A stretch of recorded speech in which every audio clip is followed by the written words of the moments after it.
Welcome to Disturbing the Priest. Today I'm joined by the boys of Wolfenstein. What is going on? Good afternoon. How's it going?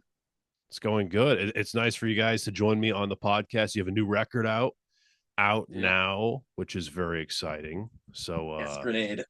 yes. Um and I do want to get into that, but I also want to get into like the band's history as well. It seems like you guys are definitely into like German thrash metal. That's kind of the impression I get. Out of that scene, what bands would you call like some of your biggest influences? Sodom and Creator. Yeah, Sodom Creator is the big ones. Yeah. To a smaller degree, SDI, but that speed metal sound, Destruction as well. Yeah. Their early records. Early Destruction. I'm a big fan of Holy Moses as well. Nice, yeah, they're kind I'm of a huge underrated Tankard in that fan. scene. We love Tankard. We love Tankard. We love beer. We don't really get that sound. Nah. Blood, guts, and beer, dude. That's awesome. There's a lot of good like new Love album Tank too. Yeah. shit. Yeah. So, all right. How did you guys all meet each other then? So Yeah, all through my yeah. Should I tell them the whole thing? Yeah. All right. Start a rip. Cool. So I met this guy when we were in the Boy Scouts of America together. So yeah, we when grew was up. that? That's when we were 12. He was Yeah. 11. I was 12. Um, and we grew up starving in the wilderness, fighting wolves. Really intense bonding from that. Trauma bonding. Yeah, trauma. And then Peter and I know each other through school. Yeah, we went to middle school and high school together. Yeah. Oh, And so it's oh yeah, you guys sorry. have known each other for a long time then. Yeah, Well, I didn't meet him until I've been like 5 years, right? 20 14. well, I met you in 2022. Yeah. Yeah, Okay, officially like early 2022. So Mhm. Nice. So it's like a brotherly bond then. For Like sure. you guys met in the Yeah, trenches. really unfortunately. Yeah, and that's It's kind of more like having two parasites on your body. yeah. Or like three conjoined You twins. can't go out in public with him. No, He's fine. No. Nick's fine. Pretty well. the fleas kind of put people off sometimes. sometimes it does. Sometimes it can benefit you, with putting out a pretty good record, Death Brigade, which is fucking the shit. I really like it. I think it's your best album for sure. Yeah, We think so too. That and that's the album that I got into the band where it was the first thing I listened to, and then we were talking off camera, then I went back and went forward. And I also definitely noticed the name too. So are you guys a big fan of the game? Like what's up with that? It's a game Yeah. reference, Yeah, or is I it played all those games. Fucking love Yeah. all those games. Yeah. yeah, so Yeah. is it's I assume it's directly named after the game, right? Yeah. It was kind of the best name that wasn't taken at the time. And then like as we went on, like I played the games, they played the games. Uh, and we kind of like embraced the imagery and just the general vibe of it. Yeah. And it kind of embodied in our sound. Interesting, because listening to the record for the first time, I'm like, damn, these guys fucking love Sodom, you know? How could you tell? Right? Yeah. But no, I definitely like Wolfenstein. The game's sick. The game's fucking awesome. And I can definitely see I feel like you guys embrace it more and more. Like Oh through yeah. the record, like with the samples and all that. It's like, damn, really like Yeah. committed. Yeah, It's sick. A lot of bands aren't really doing that shit with like samples and like really getting into that. Like there's a few bands who like, in the new wave of thrash community who have like kind of a horror thing going on. They're leaning into that a little bit with samples, but Mhm. Yeah, I think you guys don't Void like that. does it well with ambience. Right. Yeah. The ambient stuff that goes into their sound. Hmm. And the vocals are haunting. So they kind of Oh, go through their sound, yeah. yeah. Everybody's haunted nowadays. Yeah, Infected's Haunted another Death Threat. one as well. There's a few more, and some of them like Yeah. even use like spooky, Halloween sounds and stuff. But it's nice to see some war thrash back. I feel like Yeah. that's kind of Yeah. that's like kind of the blood, the DNA of thrash metal. Like there's so many war themes. So Yeah. okay, how do you recall some of the band's early shows then in the Buffalo scene? strange. Yeah, They're really weird. Do you want to go over our first show, the lineup, and all that? So interesting. Milky's Lounge, small little club in Buffalo. Tiny little corner. Mixed bill. We were on with like A grunge band, An indie band. and like another indie rock band. it Yeah, was weird. we didn't have a lot of scene mentors growing up and like finding our way through the Buffalo scene. So a lot of like learning how to book a metal show, how to work with punk bands and adjacent genres was not anything that was taught to us, and we kind of had to learn it through very brutal trial and error. Uh, it's gotten a lot better now. Yeah. Oh yeah. Well, we put we're our consistently hitting great. he puts shows. all his own shows, all of our shows together in Buffalo, Yeah. and we don't have a bad showing. Yeah. I've heard of like mixed lineups. I haven't heard like indie bands with thrash. It's really far back, Yeah. with us. We were, Was that like winter of 2023? we were like 17, 16. It's 2022. Was it 2022? Yeah, it was Yeah, it late was 2022. 22. Jesus. And we had no idea what the fuck we were doing. No. So We just when wanted you to play. you say the scene at all shaped the band's sound, it doesn't sound like it did whatsoever, or did it? In a strange way, There's it did. there's a couple ways where it did, because we play with a band a lot called One Way Terror, Yes. Yeah. and they play crossover thrash, kind of punky stuff, really technically impressive too. Yeah. And we kind of maybe pulled a little bit of the punk thing from them, a tiny bit, just the littlest bit. Yeah. And he also records, their guitar player also does all of our music. He Yeah. recorded all of our stuff, mixed and mastered it. So he's got his own little touch on it. Yeah, I think by extension to that, also, Buffalo being the like original hometown of Cannibal Corpse has that death metal very much embedded in its culture. And that extends to the people who saw those original shows at the time, as well as like newer death metal bands coming up now. I think a lot of those bands probably influenced our sound and writing on Death Brigade. And like Peter was saying as well, like the more punk and hardcore roots of the scene, I think gave us a very heavy crossover energy that bleeds a lot to our music. That's definitely a standout with the new record. And all right, so we got to go back. I will get to the new album. I know you guys don't want to talk about this. DEFCON 0. We're going into DEFCON 0 right now. Now I know this happens with other bands, when they go to a demo and early material, maybe they'll bring song ideas, riff ideas into the band from potentially other projects or stuff they wrote like way back before the band was formed. Was all the material on DEFCON 0 written fresh? Kind of. Right? It was written for the band, right? Yeah. But it was kind of like over like a 2 year period, maybe, of like tinkering and playing a few shows. Yeah. There's not really a lot of plan behind it. No. We don't really have any excuse. Yeah. Yeah. So Yeah. It was all brought to the band, like for the band. Like it wasn't like stuff that we brought over from like like a different kind of like a hardcore project or anything. It was like all for the band. So just all original. Shit. Yeah. All straight made from the at DEFCON ass. 0. I mean, we do shit on it a lot, but there's parts of it that aren't necessarily horrible. And you can hear parts of it that also kind of ended up like you can hear faint glimpses of what would become our sound in the future from some of those songs. Yeah. I think Definitely. Now, how do you recall the writing process in general of DEFCON 0? We went out in his horrifying basement Horrible. and just threw everything together that we could. That's why the songs end up being so long. Yeah. You noticed it's 4 songs, like 25 minutes. Our new album is like 25 minutes. Nine songs. yeah. We just kind of threw shit at the wall until it stuck. Yeah. Yeah, and we didn't have people who were listening to it at the time. This was like the first music, at least on mine, it was the first music I had ever written. I had never written metal before. I had no idea how to do it. Nobody was teaching me how to do it. So a lot of inexperience and just kind of experimentation went into writing those songs. Nick's smiling over there. I think it's important that we did it though. Yeah, So we we would could not get be out of it. It was a necessary stepping stone for sure. Yeah.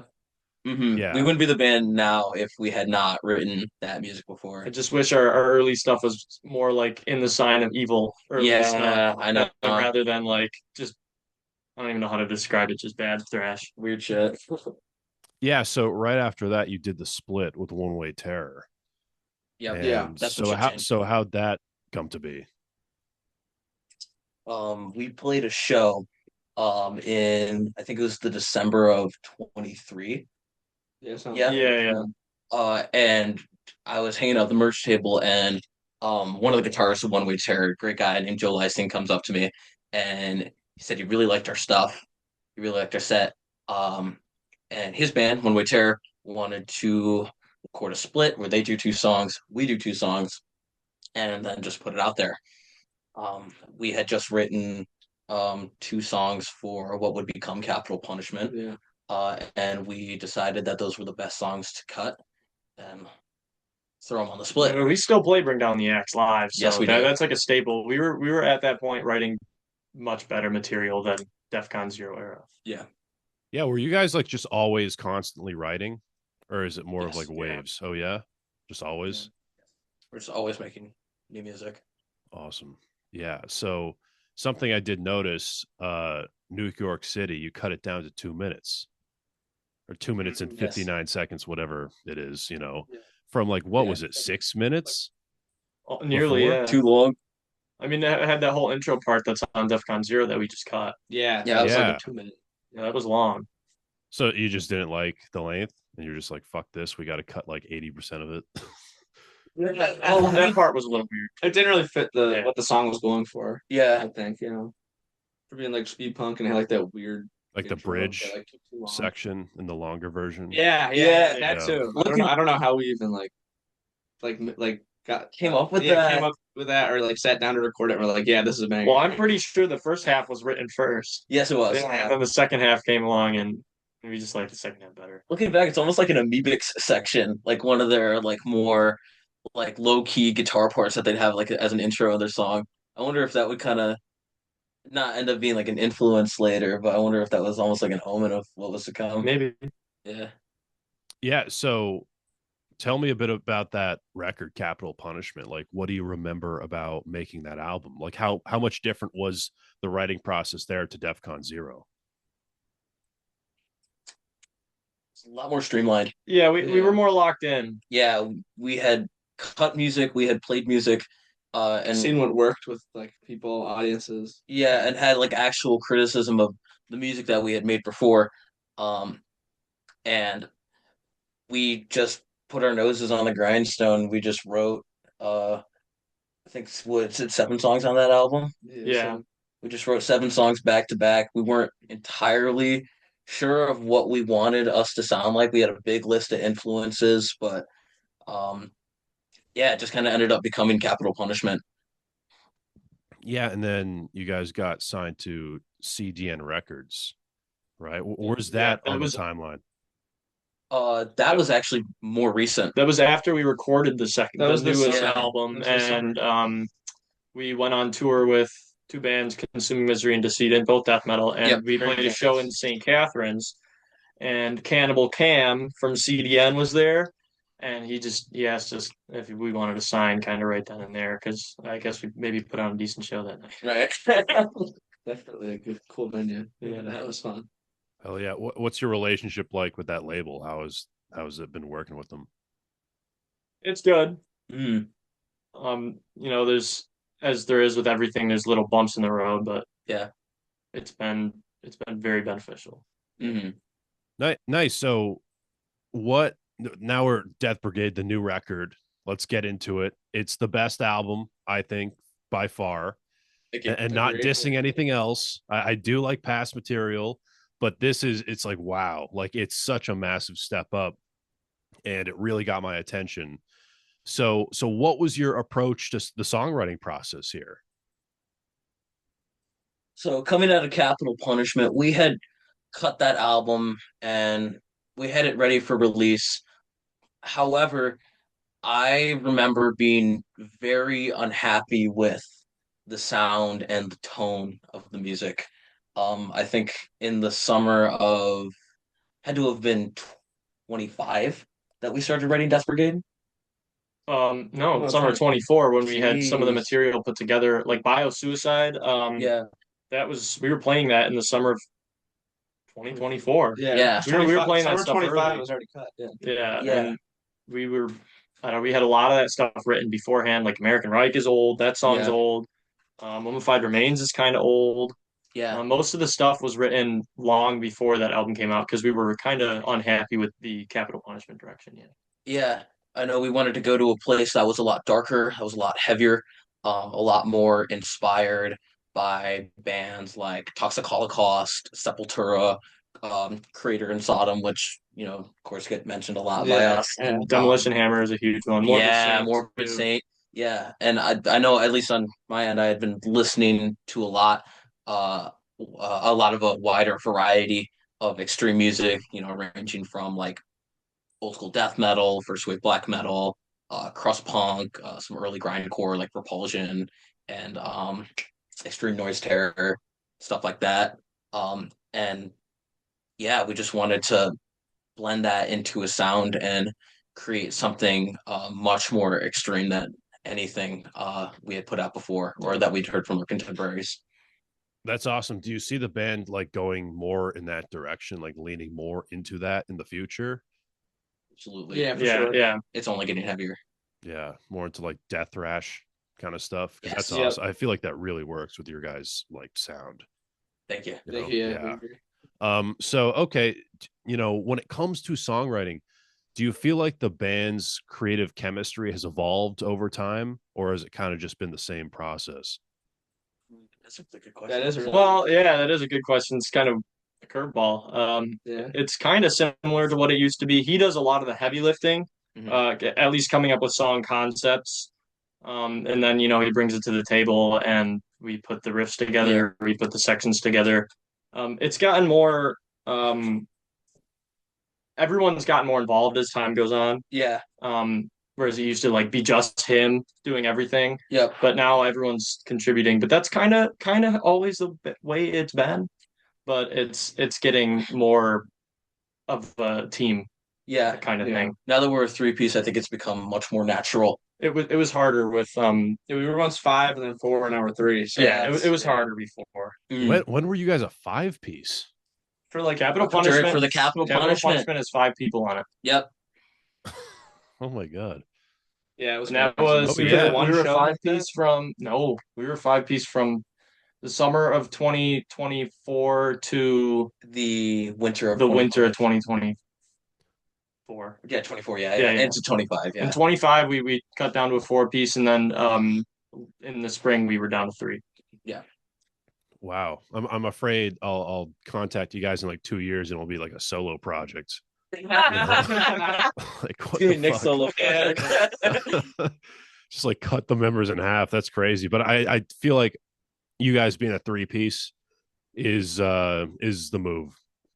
I think it's just way easier to manage, get members together and all that. It's just, I've known a few bands who like it's a 5-piece bands, especially in like the new wave of thrash, and it's like just impossible with like rehearsals and getting people to like all write and contribute. With 3 people it's easy. Yeah, traveling's a big thing with that too. We have 3 people. It's so easy. We have so much room in the van. Yeah, and it's like it's just perfect. So and we all get along really well. And, we like put pictures of like on the Instagram of like Motorhead. Exactly. There's something about being a 3-piece that's kind of makes it badass. Yeah, it's like ZZ Top, Motorhead. It is badass. It's awesome. Now, when it comes to the production of the band, how hands-on are you guys? I mean, we're there for mostly every step, right? We most give of the mixing. We give Joe albums, that we want it to sound like, and we get as close as we can to like stuff. Like I think this new album kind of sounded a lot like Pleasure to Kill. Yeah. Is that a record you gave him? We gave him a Morbid Saints Spectrum of Death. Yeah, that's one too. Darkness Descends by Dark We Angel. also we wanted because the first album you can't really hear the bass, and that's the thing with metal. So the second one, the bass is really loud. Yeah. So we were like, make it sound like Sodom. Yeah, Sodom, Persecution Mania. Yeah. Then also Cruel Force, Dawn of the Axe. That's pretty big for the Rototoms. Yeah. Yeah. Hell yeah, that's awesome.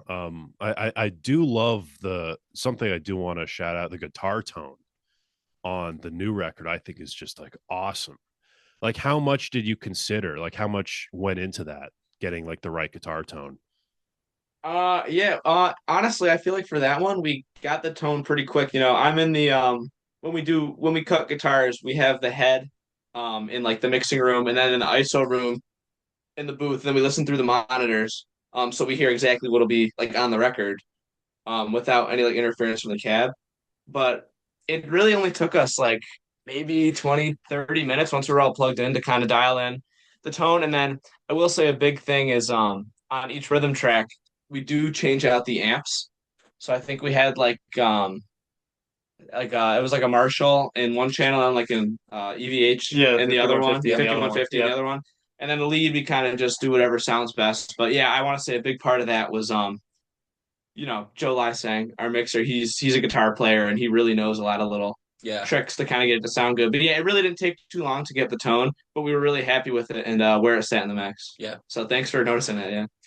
Yeah, it sounds great. It's just something a lot of bands don't give a shit about, I find, where it's like, oh, Yeah, let's well, just set the tones to this. Like there's so many metal records out now that just all sound the same. It's so annoying, and it's nice to like hear like a tone that's distinctive to a record. I noticed that with a lot of like our newer like friends and stuff like that in bands, like none of the like new guard of thrash metal really sounds the same, at least production wise. Like Death Brigade versus Tyrants of Wrath. My Phantom. Right. Yeah, very, very different sounds. Next to Forbidden Morals. It's so different, yeah. Yeah. Or like even to like some of our more local contemporaries like Necroprophecy from Cleveland. Mm-hmm. Like that doesn't sound remotely similar. Zero Tolerance from Ontario, Canada. Yeah, they're great. Sound remotely the same. I find this wave to actually like care about stuff like that. Where before it was all about, just setting all the dials the same. What sonically sounds best? Where now it's like finding like personality in exactly. It's what do we want to sound like? Yeah. Mm-hmm. It's so refreshing because like, the new Exodus single came out. I'm like, Jesus fuck. It's like I don't know what any of they all sound the same. I hated that song. AI guitar tone. I hated that. AI guitar tone. I swear you could put that on a Warbringer album and swap out the vocalist and nobody would know. Yeah. That's the issue with I like some of those bands. I'm a huge Exodus fan. I like their album Persona Non Grata. That was good. And I like Warbringer, but they sound the same. Yeah. Yeah. But that song, not to get on a tangent, but that song Goliath, I heard it recently. I was like, what I had to listen to it like 4 times just to like understand what I was listening to. Like even the lyrics, I was like, what the coworker music? Yeah, you're right. It's like metal coworker music. Where it's like, there's this monster and he's pissed. Oh my God. Like that's the whole lyrics. It's like, what the fuck happened? Not to get on a tangent, but yeah. And Testament, I love their new record, but I feel like again, so many of these legacy bands, like the production's like all the same, even the new Megadeth record. So Jesus. I was just gonna say that. Yeah, that album sucks. Don't care if I shit my pants. It's so bad. Yeah, I don't care. Oh my God, there's it's for a last record. There's a lot of meme songs. But that's very Megadeth. I find just to have some crazy ass lyrics. But yeah, it's cool that the new wave is like really caring about that stuff and like sound and all that. And that's like what motivates me to listen to some of these bands because I just like sonically, I really enjoy listening to them instead of just bass all the time, bass in the guitar tone. It's just so loud where, especially the new record, I think sounds really good. Anyway, I do want to get into the War Bomber music video. So who made that? It was me. It was I you. edited that. Yeah. Yep. Okay. Because I wasn't sure if like maybe it was like the label did a part of that or it was all you fully. Yeah. Yep. The label has their own little visualizer. Yeah. Which is like the artwork and it's like popping out, which is cool. Mm-hmm. But he wanted to make like with the footage and then we have like footage from the live show. Yeah, like a horizontal. It turned out good. Yeah. Yeah, it's real cool. It's real cool, Thank you. and it's very like DIY, Yeah. which I think that's like very thrash. Like I don't need this big production and all that, and I feel like Yeah. the music video itself just definitely suits the music for sure. Now, I do want to know, you guys put out material every year. Like, how do you balance your daily life with being in this band?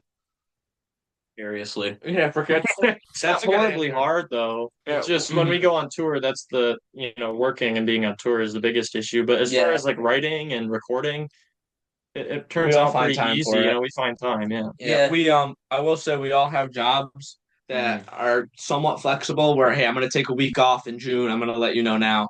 And they're like, okay, so that's Yeah. a big thing. Yeah. Making sure that we can manage our personal life with things like touring and recording and yeah, it's as long as you're careful about it, you got to give everyone notice. But Yeah. definitely something to be like very mindful of is Mhm. the band schedule definitely in our daily life. We just get together like once a week. So Yeah, that's the Yeah. biggest thing, like just consistency and getting together once a week to either write or practice a set or learn a cover is huge. Cool. Are you guys so all right? In the future, I know this just came out, but have you been looking at new material? Have you been thinking about new songs? What does that look like right now? we've already recorded again actually. Yeah, we recorded a new single to come out in the summer with a surprise cover that I think you'll really enjoy. Awesome. It's only been like 3 months. Yeah. Yeah. Right? hmm That's awesome. That's exciting. We And just We recorded that. We recorded the new stuff. Just two songs, but we recorded that before Death Brigade even came out. yeah. And we are writing for a third album already. Yeah. We're almost done with the first full song of that record. Yeah. Yep. so it's a Crazy. cover and an original song. Is that what it's going to Yeah, be? for the upcoming single. Yeah. Yeah. Awesome. That's very exciting. And yeah, so you guys are sick. I'm glad you guys made it on the podcast. And I'm just, for me as a fan, like I want to know, when's the TikTok content coming? That's the It came and went. You missed Yeah, it. yeah, right. Yeah, you missed it. I'm That was pissed. early. Yeah. A few years later. You guys were all five of you, and it's like guess the drummer and all that. It was all that kind of. So well, that was back when it was just four. Yeah, we did. We did have been Yeah. like that. Oh, you guys So actually were doing stuff like that. Yeah, okay. But here's the thing, right? So back then that was before like, bands like Morning High and shit like that and some other bands like that were really getting Big. on Yeah, that. it was before You they just got see really like big. shitty Yeah. local bands do it. Yeah, it was mostly out of contempt for Adam and the Metal Hawks. Yeah, yeah. We would keep seeing their videos. There's like, get fired, where like the phone is like an inch away from his nose. And so we kept making like parody. yeah, like Yeah. shit post Are those parody still videos up? of that. You No, took they're them down. gone. We took them down. He Yeah. liked it They're though. gone. Adam and the Metal Warhawk liked Yeah, it. yeah, that's the thing. They thought it was fucking hysterical, man. Um, so yeah, we'll never do that Oh, yeah, again. No. that's It's gone. the horror of the old gods. Well, I see bands like Void and stuff, and it just goes to show you don't have to do that. You don't have to be spinning around on the floor, to get exposure. I feel like if the music's good, it speaks for itself. I was just gonna Yeah, say, yeah, Void it's actually really like good. Void started that Doing way, that, yeah. and then they kind of stopped, and then the music just came out, and it was just It was holy so shit. good. I mean, really marked it for me was their single "Silent Onslaught," back in, Yeah. like 24, and then it's just up from there. You gotta let the music be Very able to speak cool. for itself, You Mhm. can't be like a gimmick. And you know what? To that point as well, I mean, like I feel like when I just talk about like new thrash with a lot of people, like Void's like the big name they're all talking about because they're kind of almost like the big flagship band popularity wise. But I feel like what a lot of people really don't understand about them is that they are truly a product of consistency and longevity. Where like Jackson Davenport has been working on that band since he was 2019. since he was like 7 years. 14. Mm-hmm. It's absurd, like how long he's been doing that. And Actually, we kind of been around for a while compared to some of these bands too. yeah, but I think the thing with them as well is that Jackson has a very incredible concept of building community and developing great relationships with people. Like I've been told by people from Lafayette at the time that they kind of built an underground thrash scene from nothing, Nothing. from the ground up. That was entirely them. And coming from someone with experience of trying to develop that kind of community in Buffalo, where old school metal is incredibly niche. It is so difficult to do that. And that's already a city with an established music scene. I don't know what it's really like in Lafayette, but seeing how big it got in like 2023, like around the time Force of Reality came out, it's probably the most impressive thing I've ever seen Void accomplish I in mean, their career. we've seen actually Buffalo has embraced it too. Yeah, We're now Buffalo, where we would get like 20 people at a show. Now there's like 80. yeah, Yeah. and they really fuck with it. Hmm. Like they really kill each other over it. It's incredible to see, and I'm really happy that we've been able to develop that. Awesome. Yeah, it's just cool to see this revival like really starting to snowball. It's not really just something that came and went. Like it's really being embraced now with like big bands starting to like be signed, and like there's a lot of major labels that are looking at this wave now. So I'm excited for it. I think it's awesome. Hopefully I'll be able to see you guys. I'm in New England, so we'll have to make it happen at some point. Is there anything I missed? What's the general future for you guys look like right now? Starting with Mortician. Yeah, Yeah. yeah, that's a close future. We're opening for Mortician, but yeah, I think we just want to keep putting on music. Yeah, new And music. touring around. Yeah, we're planning our first like real tour of the East Coast. Not giving too much away. We're trying to get about halfway down the country, And come back up. come back up, and then go through Canada with our friends in Hamilton, Ontario, Toronto, up to possibly Montreal. Yeah, Um, Zero Tolerance is from Canada, right? yes, That's we right. We we probably play a lot played of shows with them with them. like a million times. Yeah. Yeah. Nice. Awesome. Well, that's great. And what's the best way for people to like stay in touch with all your music and just everything from the band? Yeah, Check yeah, out our actually. Instagram, Bandcamp. I'm starting to make our TikTok a little bit more active, with like music video stuff and stuff like that. Not like TikToks, not like like TikTok. skits, not skits. Yeah. No skits. Yeah, none of that. But you'll catch us on there posting the same stuff that we post on our Instagram. Very exciting. The more content, the better. I think music videos are the way to go for Yeah. short form content. It seems like it's just like something the bands also the fans like as a fan, it's just nice to see like a chorus or something be like, I want to fucking listen to that song now, instead of Right. like some bullshit thing where you're like eating like Cheetos or something. I don't know what I'm referencing, but yeah, Yeah. it's good to see. Yeah, you know Yeah, what I'm talking about. it's just some random ass thing. But anyway, thank you guys so much for being on the podcast. Really love talking to you guys and learning about the band. Some awesome stuff. Go check them out. Go on their Instagram. Some good stuff. Listen to Death Brigade, out now. It's awesome. It's their best record, I think. And Not maybe lying. Not lying. maybe if you're brave from there, go check out DEFCON 0. You're brave. Yeah. Which I think is good. I just want to set the record straight. I don't think you guys really, there's no releases where I'm like, oof, yikes. Well, We appreciate you're quite that. gracious. Yeah, I was gonna say you're the kindest of all of them. All of them. Like you Yeah. guys were talking about, it's like, yeah, people have told us this and that. Who are these people? Just like local, like our friends and stuff like that who hear our stuff. They're like, you guys are all right, but here's what you could improve. Yeah. Yeah. Damn, just some like fucking brutally honest ass. You need to Oh. hear that sometimes, Yeah. man. Yeah. You really do. Definitely helped us. Yeah, hugely. I think that is cool. That's cool that people like, and they're doing it in a supportive way. You know what I Yeah. mean? They're not like, hey, fuck you. Like Yeah, they're it actually, was never mean. Sometimes Yeah. it was a little mean, but and if that means better music, hey, it seems like it worked. Yeah. Thank Because you. the new record is just amazing. Go listen to it. I'm not sure. Do you guys have CDs, tapes, Yeah. vinyl? Yeah, of they're that? on CDN Records website. There's CDs on there. Awesome. Go get your physical media. Support the band, please. I'm Yeah. Brandon Battick, and this has been Disturbing the Priest. It's death! I've just seen death!